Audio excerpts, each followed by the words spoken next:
Good morning. This is Dr. Charishma from the Department of Pediatric and Preventive Dentistry. In this presentation, we are going to discuss about the topic molar incisor hypomineralization. So, enamel, we all know it's the hardest tissue in the human body and it contains the highest percentage of minerals. They say it is stronger than the bone as well. So, in the defect which is caused during the enamel formation, that is during the amelogenesis process, it is permanent and nothing can repair it. As the enamel, it lacks the ability to remodel. So, what is MIH by definition? MIH is defined as a qualitative defect of enamel. Okay, it is characterized by the progressive hypomineralization of enamel structure of the first permanent molars. It can be sometimes associated with the incisors as well. Usually all the four first permanent molars will be hypomineralized. That is, the enamel is defectively formed. That is qualitative defect. So, MIH, the different terminologies, it's like hypomineralized permanent first molar, idiopathic enamel hypomineralization, non-fluoride hypomineralization, non-endemic mottling of enamel of permanent first molars, cheese molars. The term MIH, it is first introduced in the year 2001. So coming to the classification, FDI, Commission on Oral Health Research and Epidemiology, they classified the developmental defects into basically two different categories. One is hypomineralized enamel or enamel opacities, which is a qualitative defect, and the other one is enamel hypoplasia, that is quantitative defect. So major according to the EAPD criteria, it's either mild or severe. Mild in the sense demarcated enamel opacities without enamel breakdown. Okay, only opacities are present. Occasionally sensitivity will be there, but not brushing mild aesthetic concerns on discoloration of incisors. Demarcated enamel opacities see in the severe form, there will be some amount of enamel breakdown and persistent or spontaneous hypersensitivity will be there, and strong aesthetic concerns will also be present. So coming to the etiology, why do you think this happens? MIH, the major systemic causes are like severe malnutrition, maternal diabetes, thyroid or parathyroid problems, chronic systemic diseases, bilirubinemia. But in the same way, some environmental factors like nutritional deficiency, low socioeconomic status, vaccines, dioxins in breast milk, antibiotics like amoxicillin, all this may cause MIH. And some genetic reasons like sometimes the presence of particular genes also leads to this deficiency.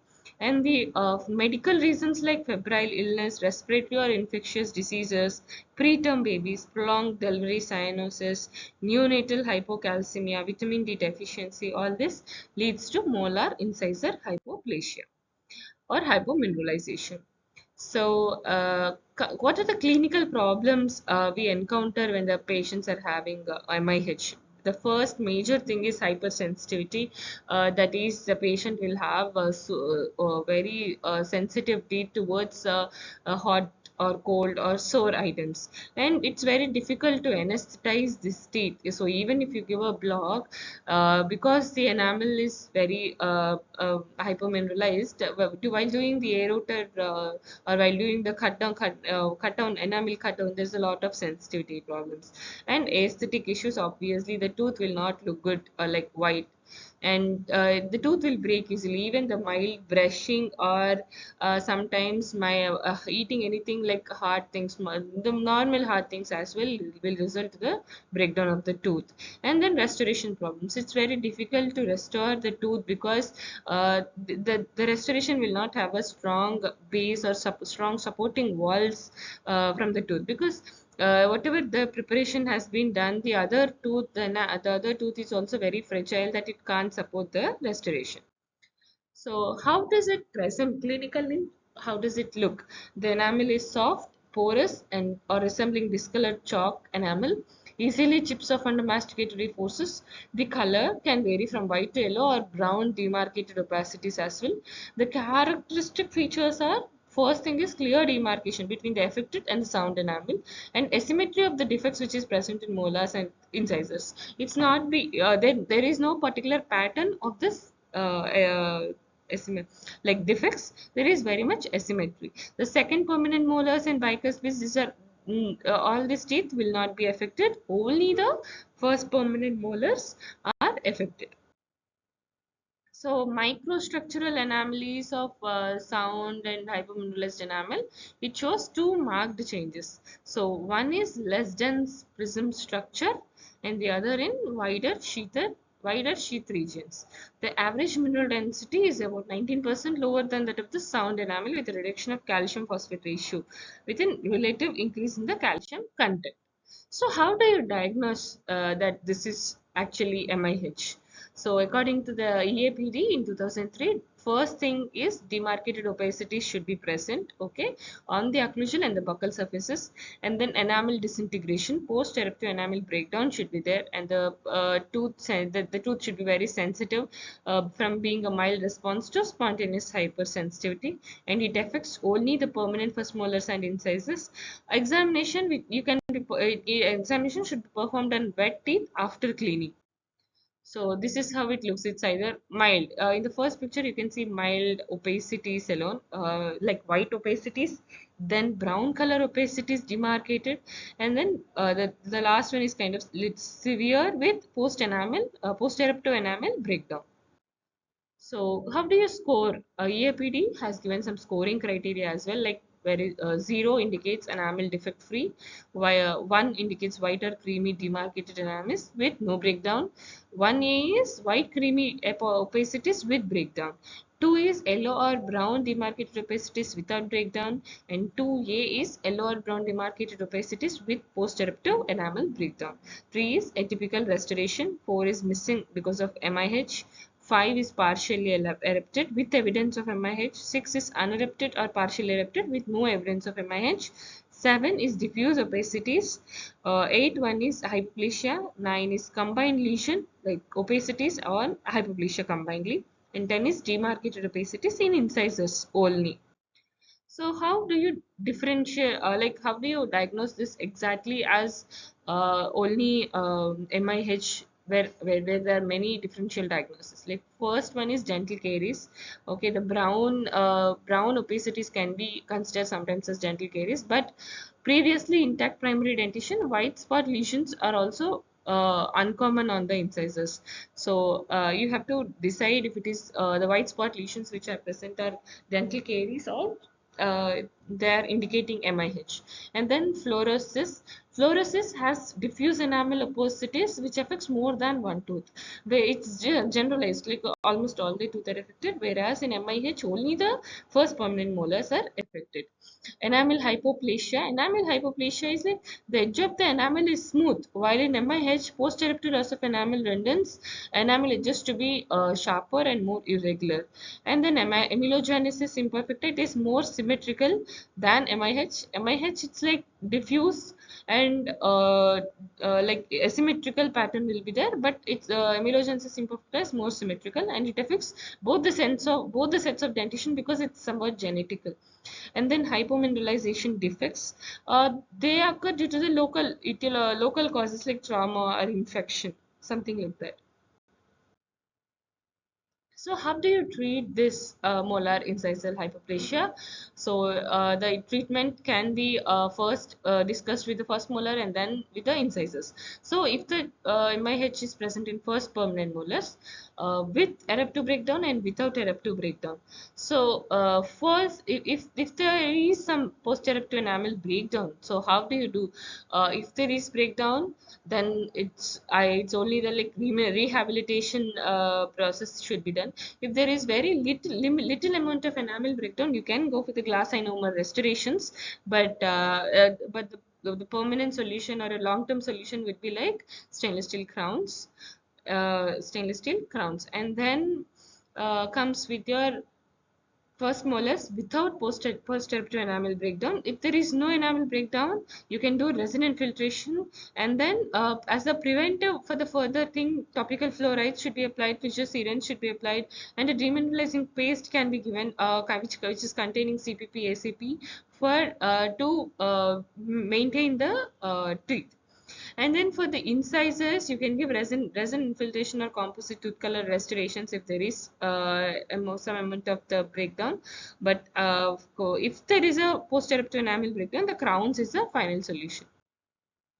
So how the approachment, how should be the clinical management approach? The first is the recent risk identification. So you should assess the medical history and also for the etiological factors to assess the risk. Okay, and then the early diagnosis is always better. And then once you have done the early diagnosis, then remineralization and desensitization should be tried. So by applying local fluorides or remineralization paste can be advised. So with all these measures, try for remineralization and desensitization. Then you can go for the preventive approach of the post-eruptive for the post-eruption breakdown, something like oral hygiene instructions, pit and fissure sealants, okay, which reduces the less erosive diet should be advised. And if there is some amount of breakdown, then definitely it goes for restorations, intracoronal restorations like resin composites, okay, with self-etching primer. We should not do etching gel or etchant that 7% phosphoric acid shouldn't be applied. So self-etching primer can be applied, and then you should maintain uh, maintenance should be like full coverage restorations. Coming to the risk identification, remineralization, preventive management.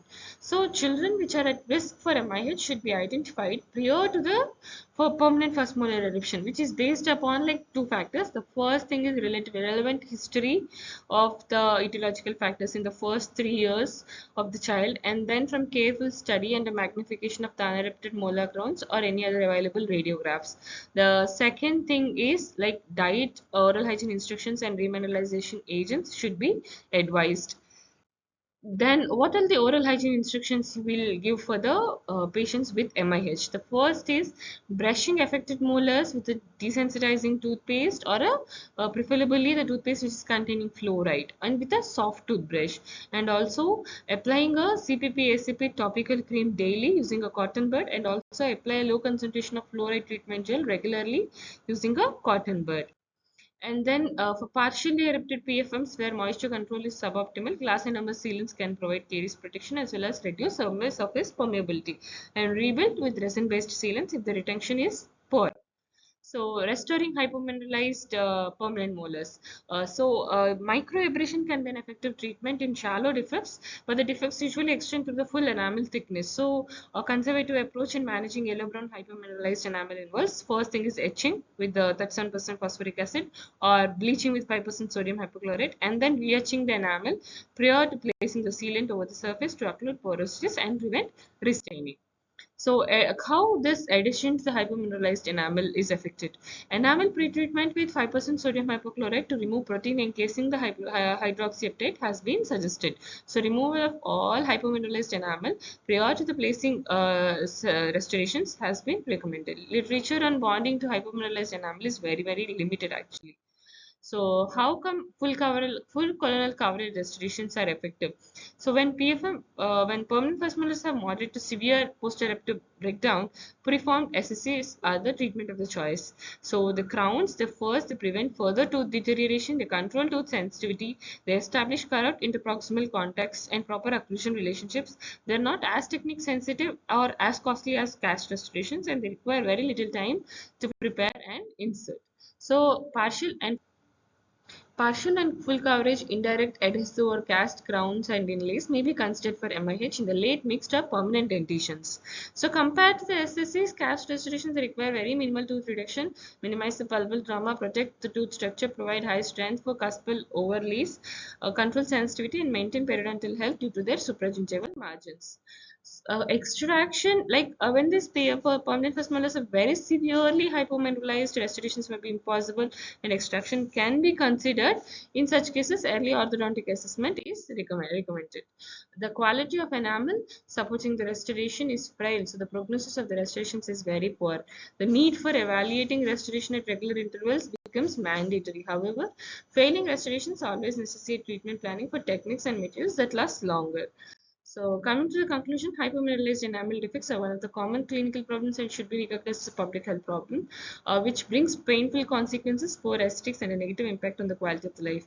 MIH is a result of synergistic action of environmental factors and genetic expressions causing disturbances of the enamel. Thank you.